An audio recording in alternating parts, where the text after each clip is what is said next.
mission. Počúvaj, ja by som chcel akože to názov videa, že akože najviac nebezpečné misie, ktoré sa udiali. Ak ešte o mne nemáš odber, tak ho hoď. Nezabudni na like a užívaj video. Space travel is probably one of the most fascinating technological achievements that mankind has managed so far. The moon landing alone was followed by millions of people around the world. And even today, many of the rocket launches are a major highlight for many people. But to get us to the point where people are openly speculating if it'll soon be possible to travel to Mars, it took many missions and astronauts to lay the groundwork.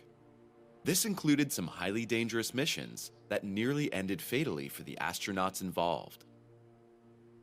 If you enjoy our videos, feel free to support us with a thumbs up, subscribe to Simply Space, and stay tuned for many more fascinating videos in the future. Chaj, dneska kúkame toho Spidermana Home čosi a bude to okolo polnoci alebo tak nejak. Kto by chcel kúkať s nami? Soyuz 5. Russian cosmonaut Boris Volanov's mission was to perform a docking procedure in space, with his Soyuz 5 capsule connecting to Soyuz 4. This worked according to plan, at least until the separation of the two elements was to take place. The separation didn't work, and so the cosmonaut's capsule re-entered the atmosphere nose first. The speed and heat were too great, and eventually, smoke entered the capsule. Then, there was also a malfunction of the retro rockets. In the end, the cosmonaut crash-landed, lost several teeth, and to make matters worse, had to trek back on foot in minus 40-degree weather until he was finally collected by Russian troops. STS-98. STS-98 was one of the last missions of the Space Shuttle Atlantis and included a crew of 5 who were to make 3 planned spacewalks. During the first walk into space, an accident occurred. While working on various units, ammonia leaked out in crystalline form and settled on the suit of one of the astronauts. If this toxic substance had entered the shuttle, it could have triggered a catastrophe. Therefore, to protect himself, the astronaut spent 34 minutes in direct sunlight, causing the crystals to disappear. Once the astronauts were able to make sure there was no further contamination after boarding the shuttle, the mission could continue. Soyuz T-10-1. Originally, the Soyuz T-10-1 mission was to replace solar panels on the Soviet space station. However, disaster struck upon launch. 1 minute before the planned launch, one of the booster rockets caught fire. The astronauts, who fortunately were trained for such an operation, started emergency measures, and the ground crew was able to remove the rocket from the fire within a few seconds. So, it was likely only a matter of seconds that saved the lives of 2 cosmonauts here. If the fire had spread to the actual rocket, it probably would have exploded. Gemini 8. Even before his famous moon landing, Neil Armstrong was traveling in space with his colleague David Scott in a Gemini capsule. The goal was to rendezvous with another unit in space. Over the course of the docking procedure, however, turbulence occurred and the capsule began to rotate uncontrollably. Various measures were initiated, but they made the situation even worse. Only a reset of the settings allowed the 2 astronauts to regain control of their space vehicle. In the course of an analysis, however, it was found that only 25% of the fuel was left. The docking procedure had to be aborted, and the capsule returned to Earth without being able to implement the actual mission. Liberty Bell 7. The Liberty Bell 7 mission was nothing less than sending the second American ever into space. It was to perform a number of maneuvers in orbit before the capsule was to land back on Earth. In fact, the mission was a complete success on a large scale. At least that's the way it's viewed today. Some would probably disagree, looking at the scenario after re-entry into the atmosphere. Virgil Gus Grissom, the astronaut on the mission, found that an emergency system activated automatically and nearly trapped him in the capsule. He just managed to free himself from the capsule in the ocean and thus not drown, only to be fished out of the water by NASA in a second attempt. So this mission did not go completely smoothly either. The Apollo-Soyuz test project.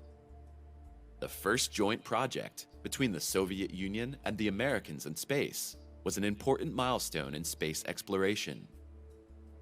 In fact, cooperation in space went relatively smoothly. After all, the astronauts and cosmonauts were professionals who were primarily interested in their work and less in the political peculiarities of their home countries. It was not until the return to Earth that things became dangerous for the Americans once again. The automatic landing system failed, and the parachutes had to be released manually. In the process, however, an airlock was opened and gases entered the capsule, including toxic fumes. Upon impact, the astronauts were nearly unconscious, and only at the last minute was a rescue possible. In the end, the 3 astronauts spent 2 weeks in the hospital in Hawaii, but they survived. And that's why the mission is still an important success in their joint journey into space. Voskhod 2. It wasn't only Americans who recorded failures small and large during their missions. The Soviets, later known as the Russians, wound up in one or another dicey situation as well, which often brought the cosmonauts in direct mortal danger. In the case of the Voskhod 2 mission, there were several situations that could have been fatal for the cosmonauts. The actual mission was to prove that it was possible to survive in space in the right suit. For this purpose, the first spacewalk was also to be completed. While this was broadcast to the whole world, the suit showed its weakness. Gas penetrated the spacesuit and made it impossible for the cosmonaut to get back into the narrow airlock in his vehicle. Only the targeted release of oxygen prevented suffocation. On re-entry into the atmosphere, the extra oxygen caused the autopilot to malfunction, and the 2 cosmonauts had to crash land in the Siberian desert. Here, they spent 2 nights in freezing temperatures before being found by skiers and finally celebrating their successful mission. Počúvaj, ja by som chcel akože to názov videa, že akože najviac nebezpečné misie, ktoré sa udiali. A všetko je ty kokot vo vesmíre. Ej, paku, bedli 12 mesiacov, Majky 2, Beďo 14, Drej, Sodikes. Čo dneska pozdravujem? Dneska budeme kúkať... to som myslel. Dneska mrkneme chlapci Spidermana, myslím. O tom si videl film, hej? Ja som stále nevidel, viete? To, co sa stalo z 3200 ľudí na 1700 behom pár minút, to, ja by som chcel vedieť, jak ten film prvý muž alebo prvý človek? Kúkneš Twitter, potom náš keď mi dáš link, lebo ja tam mám toľko tweetov, ty kokos, a toľko responderov na tweety, že to ani nenájdem, vieš? Ruský film to je o tom, jak byli na té Sibiři, ne? Prvý človek. To by mohli niekedy pozrieť, keď kúkame o Marvel alebo prcičky, lebo som to stále nevidel, až vraj to je dobré. To je vlastne skutočná udalosť, nie? Ja rozmýšľam, či idem ešte dobre jednu hru zahrať, alebo neidem. Možno ešte jednu hru dobre chat za utekača, raz ujdem za túto level, čo mám, maličký. A potom môžeme dať Dying Light alebo niečo. Mám tu ony? Počkaj, tu nemám 100% blood pointov? Jebe! 75. To sú perečky. Navrh na kryt, to nájdeš resto, hej? Nejaký bedov hráč? Čo robíš teraz v Black Deserte, Barney? Mali by sme skúsiť podľa ma to Final Fantasy 14 online.